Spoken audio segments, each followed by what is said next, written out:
Տրանսպորտային կոմունիկացիաները բացվեն նաև այդպես թուրքական երթուղիների շրջանակներում, թուրքական պատկերացրած կա չէ խոսակցություն կենտրոնական Ասիան Ռուսաստանից կտրելու ծրագրի շրջանակներում այդ process-ները իրականացնել շատ Թուրքիան Ադրբեջանով է պայմանավորում իր հավանական վարքագիծը սահմանի բացման առնչությամբ։ Այո, եւ պայմանավորվելով, այսինքն այսպեսի մի հարցադրում էլի պատկերացնենք, որ Հայաստանի Հանրապետությունը գալիս է եւ ասում է հարգելի Թուրքիա, ես ինչ ծրագրեր պատկերացնում ես, ինչպես պատկերացնում ես ենթակառուցվածքների բացումը, ես դրա տակ պատրաստ եմ մտնել։ Իմաստ չի ունենալու այլևս ադրբեջանական կողմին ասել, բա գիտես ինչ ռազմական ճանապարհով ինչ որ մի հարց լուծի, բայց միաժամանակ նաեւ մի մոտակա մի 4-5 տարվա մեջ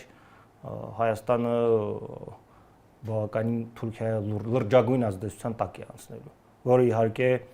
երկարաժամկետ ապագայում լրջագույն վտանգ է եւ մեր պետականության համար ու պետք է հասկանանք թե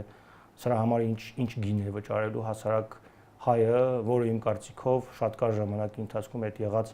3 միլիոնից մնալու է մաքսիմում 1 միլիոն մարդ։